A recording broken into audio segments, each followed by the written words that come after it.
Hey guys, welcome back to my channel. So today we're gonna be getting into my Empties basket. I have not emptied this thing out since the beginning of the year, so I figured it was about time we chat about all of my beauty trash and all the stuff I've used up recently. Now, if you, like me, really enjoy watching Empties videos, I will link the playlist that I have up here in the cards that has all the ones I've ever filmed, so if you want to see me ramble on more about more of my beauty trash, you can go check out those videos after this one. But on that note, I've got a lot of stuff to tell you guys about, so let's get into what's in this basket. Okay, so the first couple of things in here are actually a couple of Dove deodorants. Now, neither of these are technically empty, but I decided I was going to remove them from my collection because they both have aluminum in them. Now, I have been using Dove deodorants forever, pretty much. Like, I very rarely in my entire lifetime have used a deodorant other than Dove. I feel like I'm not a very sweaty, stinky person, so I don't need clinical strength deodorant, and I find Dove's formulas to be a little bit more moisturizing, so I've always enjoyed them, but I've been thinking about wanting to switch to something aluminum free for a while now. I think it's much healthier for you. I don't think it's natural to essentially clog your pores with metals to help keep them from sweating.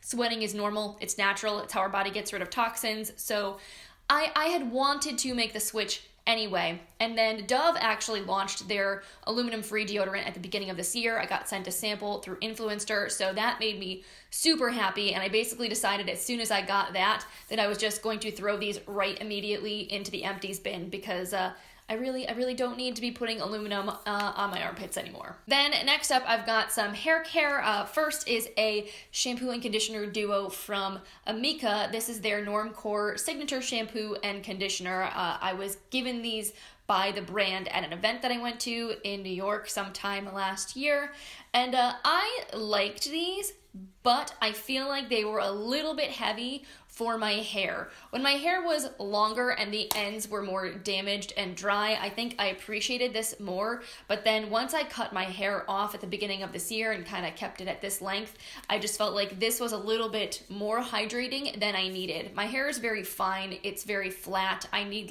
all the volume I can possibly get, and I just think this was a little too silicone-y, a little bit too heavy for my personal preferences. Same thing with their deep conditioner, their leave-in conditioner. It smells amazing. I mean, all Amika products, if you've never smelled them, smell incredible, and I think they're really nice quality-wise. I would just say if you have thicker hair, if you have kind of more naturally wavy hair, maybe you would enjoy this a little bit more, or if your hair was color treated and a little bit more damaged, I think it would give you quite a bit of hydration. Just for me, with my hair being oily, with it being fine and straight, I just felt like, I don't know, it was just a little heavy in my hair, and it kind of weighed it down whenever I tried to style it. Then I have a can of dry shampoo from Cake Beauty. I really enjoy Cake a lot. They are a drugstore brand. You can find them at Walgreens here in the US.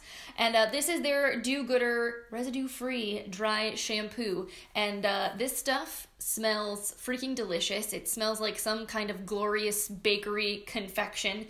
And it was a decent dry shampoo. Honestly, I use dry shampoo quite a bit, but I rotate through a lot of them, so it takes me a while to finish any one can. So I know I like something when I actually go through an entire can, because that means I'm reaching for it more than anything else. So I feel like this is great for second day hair to kind of give it a little refresh. It's not the most heavy duty dry shampoo I've ever used, but it does a decent job of soaking up oil. It doesn't leave a really super heavy white cast, and it smells really nice too. So I definitely enjoyed using this when my hair needed a little refresh and wasn't super insanely gross. And it's $8.99, and I know I can get it at Walgreens with coupons and stuff, so this is definitely something I would consider repurchasing again. As per the usual, got a couple of packs of face wipes. These ones from the Creme shop I actually got at TJ Maxx, and I used these primarily to remove swatches from my arms when I was filming or doing blog post shots, and these were actually surprisingly really good. They were pretty large, and they did a really good job of removing makeup. I didn't really use them as much on my face, but I would definitely consider rebuying a pack of these to use them on my face, although I do have my makeup eraser now, so I've been trying to move away from using makeup wipes as much. But for removing swatches, these were bomb. And then these are the H2O Plus Beauty Elements Wipe Away the Day face cloths. So these I did use to remove makeup on my face. I had got these from the brand or purchased them from the brand sometime last year. I had them for a while. And these were decent. They weren't too irritating on the skin. I think they did a pretty good job of removing makeup. But I'm gonna be honest, I have noticed now more than ever, especially since I have been using my makeup eraser, that when I use makeup wipes to remove my makeup, if I don't go in and wash my face afterwards, which I do usually try to, but you know, laziness, it happens. And when I do that, I feel like my skin tends to just get more irritated, breakouts happen, like it's just not good. Probably because whatever's in the wipe and any residual makeup is just sitting on your skin all night. So I probably won't be repurchasing these, even though I do think they are decent wipes. They're kind of expensive for what they are. You get 45 in here, but I think the package retails for like $15, maybe more than that. That might have been a sale price. Honestly, I don't remember. But I just have been really enjoying using my makeup eraser because it's way more eco-friendly. You have a lot less waste, and I feel like that really gets all my makeup off and makes my skin feel clean. So if you want makeup wipes and you were looking at these, they're not bad. They certainly work. I just know I'm personally not gonna buy another pack. Then of course we have a whole plethora of sheet masks here. I really do enjoy sheet masking. I try to do it at least once a week-ish if I can. Having been sick a lot this year so far, I haven't been as good about my sheet masking, but I got a couple here. I'm probably not going to talk about every single one of these, but the few that I do want to make note of, the Tatcha Luminous Dewy Skin Mask, I got this in a BoxyCharm. This was really nice, but they are so expensive. It was $12 for this one sheet mask, which is kind of insane. I would definitely not go out and buy these with my own money, but I am glad that I got sent a couple to try out because they were nice. They smell very fresh. They're not like perfumey at all or irritating, and the actual mask that was in here was like a very thick, luxurious cotton. So like it was a very high-end skincare experience for sure. It's just anything that's a one-time use product, I feel like if it's in the double digits, it's a little hard for me to justify buying. So if you want something a little bit more budget-friendly, I would definitely recommend Biobelle sheet masks. These are great. This was the hashtag I woke up like this mask, which smelled like oranges. It was super delicious, very refreshing, super hydrating. I like this a lot. These I think retail for more like $4 or $5. You can get them at Ulta, and sometimes they do go on sale, or you can use coupons towards them because they're not like a prestige brand. So definitely a little bit more reasonable than a $12 sheet mask, although I will say it's obviously not as luxurious. The material that the mask is made out of feels a little bit cheaper, but in the end, it's still a nice kind of spa-like experience. So if you want to try sheet masking and you haven't, these ones are really nice. And then this guy here was probably the only other really like unique mask I tried since my last Empties video. This is the JJ Young by Caolion Lab Pore Charcoal Mud Sheet Mask. So this was cool because it was a sheet mask, but it had like a layer of a mud mask on top of it. So it was a little bit less messy than a traditional mud mask that you actually have to paint onto your face and then wash off. Obviously, this is gonna leave some mud residue on your skin, so you still need to rinse after using this, but it was really easy and convenient, and I liked it a lot. I felt like it did kind of help to smooth out the look of my skin and help to kind of pull some gunk out of my pores, so I would definitely get one of these again. I don't know how much they are. It seems like this is like a Korean beauty brand, so odds are not crazy super expensive, but I'll have to look into that. And then of course I have a box of the Biore Deep Cleansing Pore Strips. I know these are probably not great for your skin, but I freaking love them, and I'm kind of a little bit addicted to using them, so I can't help myself. I get the combo boxes that have the face strips and the nose strips, and then usually the face strips I cut in half, and I'll use one half on my chin and then one half on my forehead, kind of in between my eyebrows, because I do get a lot of clogged pores in that area. So yeah, I'm sure that it's probably not the best thing for me to be ripping stuff out of my pores, but they are very large in my T-zone. They're very prone to getting clogged, and I do try to use other skincare, chemical exfoliants, etc. more often in my routine to try to help my pores from getting built up with gunk, but every once in a while, like a couple times a month, I just like to go in there and use a good old nose strip or a good old face strip. So Went through a box of these, and I already have another one sitting in my bathroom right now. Naturally, we have a bag of these guys in here because I cannot have an Empties video without a bag of Dr. Teal's. This particular scent, the Deep Marine Sea Kelp Mineral Soak, was actually really nice. It had a slightly citrusy scent, but really more like fresh, kind of oceany with a little hint of citrus. It was nice. I think my absolute favorite is still the Milk and Honey. That one smells so incredible, but this one wasn't bad. I would get this again. And then shockingly enough, everything else I have here is actually makeup, which is a rarity in my Empties video because I feel like it takes me 100 years to finish a makeup product.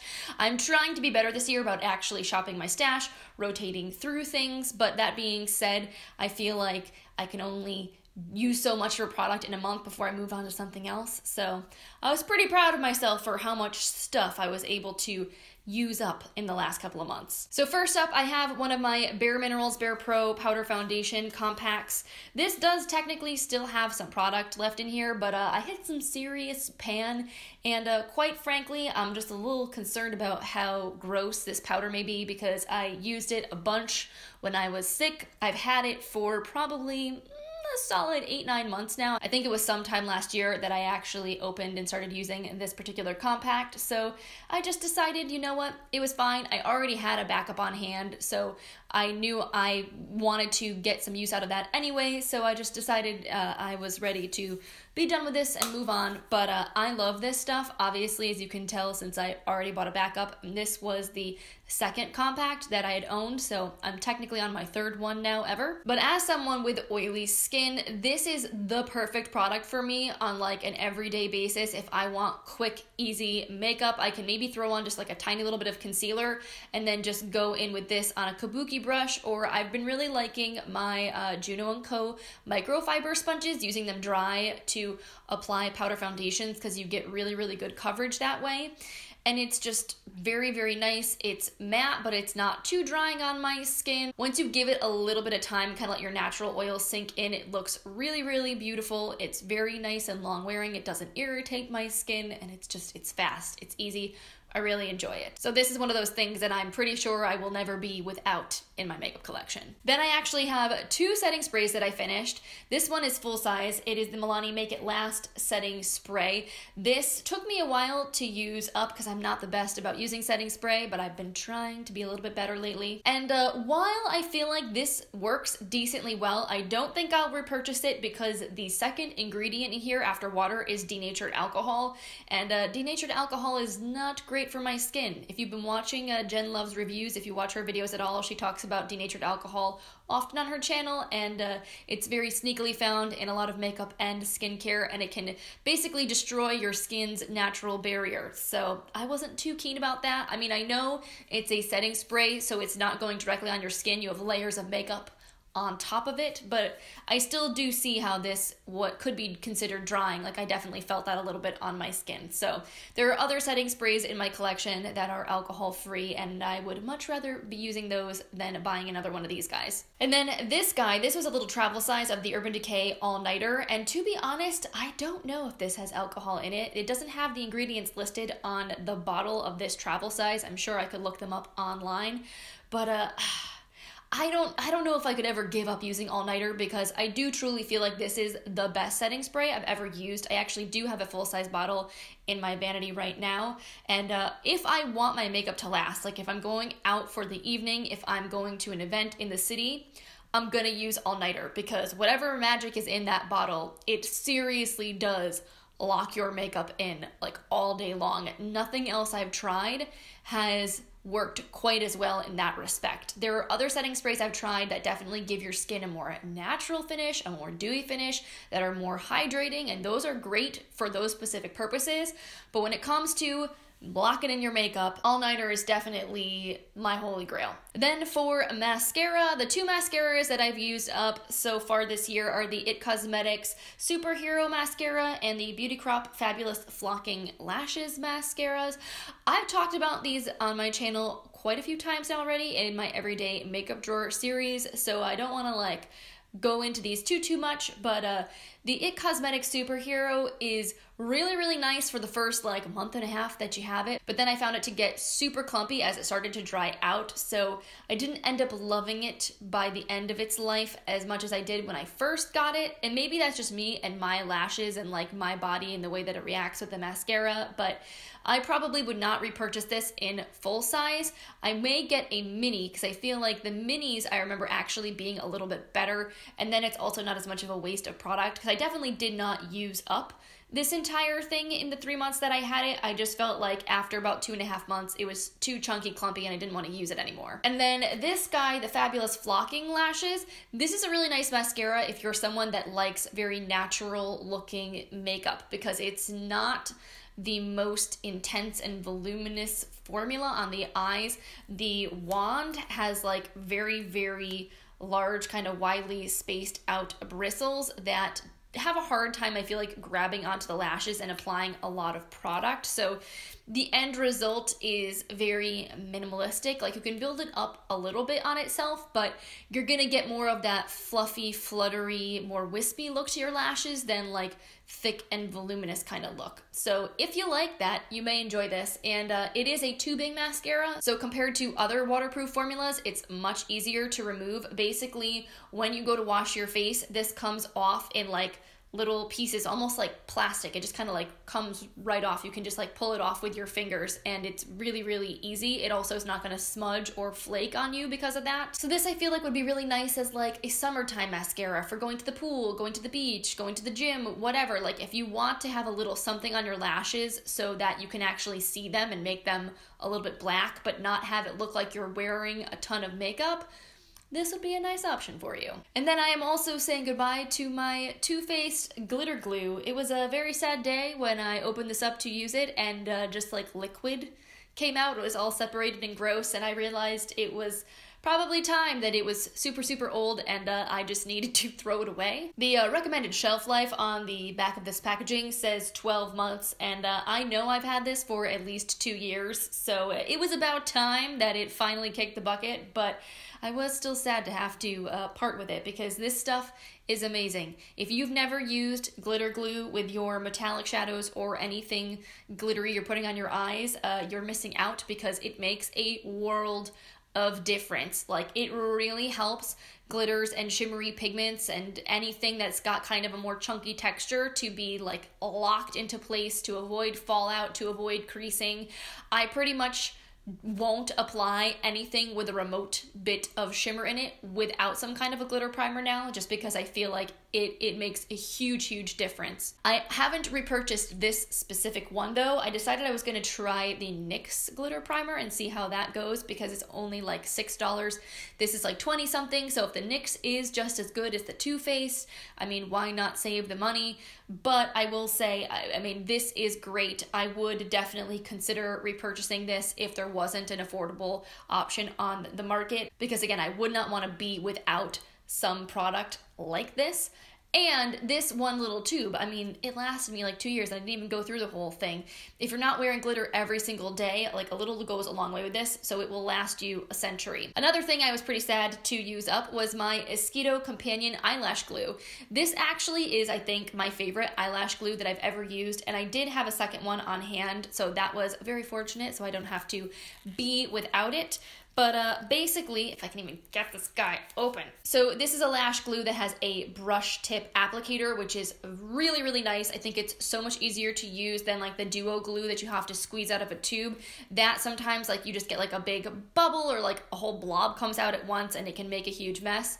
This, you always get exactly the right amount. It's much easier to apply. And the glue itself is really good. I feel like it holds your lashes in place really, really well. It's a little difficult to remove. Like if you go super overboard with this, I feel like sometimes you can end up with residual glue like stuck on or around your lashes. An oil-based eye makeup remover definitely will help with that to make sure it like really breaks the glue down and get it off. but I just love the lasting power and how easy it is to use. Not to mention the fact that it's pretty. Like, the packaging is just super sleek and nice. Like, this is the most bougie lash glue I think I've ever owned. And then to wrap things up, I have a whole bunch of lip products, and I actually didn't finish a single one of these. I think it's nearly impossible to finish a lip product. It has only happened to me a few times in my entire life. But all of these are super old and or infected, so I'm going to be getting rid of them. First up are these Charlotte Tilbury Hollywood Lips liquid lipsticks. I was really sad when I reached into these to put them on my lips, and they were just like completely dried out. There's almost no product that I can really even get on the wands anymore, so I think it's just time for me to throw these away. I think I've probably had them for close to 2 years now, so honestly, it was probably about time. But these were really nice. I would not repurchase them because they're like $30-something a piece, and that's kind of insane for a lip product. But as far as a liquid lipstick goes, I like the formula. They have that more sort of moussey, silicone-y whipped texture to them that's not too drying on the lips, and they're very, very opaque. They go on with full color. The applicators on these are kind of weird. They have like a little divot like cut out of them, but it's meant to kind of like hug your lip so the product applies evenly, and then you can kind of carve out your lip line with the edge. So I enjoyed these. I think they're stunning. They're very luxe. But yeah, I have 1,000,001 lip products. I don't need to go out and buy these again. And I just think these are a little outside of my normal price range. And then these two guys are also super old. I've used them a bunch when I've been sick within the last year, and I'm just like, you know what? I think it's time for me to throw these away. I have the Butter London Sheer Wisdom Lush Lip Oil and Cinnamon Spice. I freaking love this lip product. I think it's so beautiful. This just gives you like a really nice wash of color to the lips. Like, it definitely has pigment, but it's not super opaque, so a little bit of your natural lip color shows through. And Cinnamon Spice in particular is like a really beautiful kind of deep rosy nude. So stunning. So this I considered repurchasing during the Ulta 21 Days of Beauty sale because it was on sale, but I decided not to because there's so many other new things I'd like to try instead. And obviously I wasn't able to go through this whole thing in the couple of years that I had it, so I decided to hold off on getting another one of these guys. But I did repurchase a new one of these. This is the Dose of Colors Lip It Up Satin Lipstick in the shade Cinnamon Swirl. I often get these two confused. And they are very similar colors. Obviously, you can see I kind of have a thing, a shade that I like, if you will. But this is a satin bullet lipstick that does go on with full opacity. It's super creamy, hydrating, feels really good on the lips, and this color I'm absolutely obsessed with. I love it so much. So I definitely wanted to pick up a new one. It was only $10 during the Ulta 21 Days of Beauty sale. And again, knowing that this is like 2 years old at least, I felt like, you know what, I could justify getting a new one. I really don't want to be without this shade, especially since I'm not also keeping the Butter London, and I wanted something like in this color. I think it's so nice with glam looks and with just like more natural everyday looks. It's beautiful. So got a nice fresh one of these in the collection, and this guy is going in the trash. And then finally, the last thing I have here is a sample of the Laneige Lip Sleeping Mask. I love this stuff. It's awesome, and I actually have another mini that I got as like a point perk from Sephora, so I still don't need to go out and buy the full size, which is nice because it's like $20. But this is by far one of my favorite lip treatment balm type products. It smells like Bubblicious bubblegum, like strawberry Bubblicious or something like that. Oh, it is super delicious. It's very thick, very nourishing feeling on the lips. You put it on at night, you wake up in the morning, and your lips feel super soft. So this is again something that I definitely don't want to be without, and I'm glad I don't have to go out and buy it. I will say though, Laneige just released new lip balms in squeeze tubes called their Glowy Lips that look like they're going to be similar to the lip sleeping masks, and I'm very intrigued. So I think I might actually end up picking one of those up instead of getting this in the full size because it's a little bit cheaper and a little bit more purse friendly. Alright guys, so that is it for today's video. Thank you so much for hanging out with me today while we talk about all of my beauty trash. If you enjoyed this video, make sure to give it a thumbs up. I always really appreciate your support, and definitely let me know if you've tried any of these products, what you think of them, if you like them, if you don't, if any of these things are on your wish list, or if you have finished up any products recently that you think were awesome and I should know about. Leave a comment and let me know. on that note, I'm gonna let you guys run, but I hope you have a wonderful rest of your day, and I will see you in my next video. Bye, guys.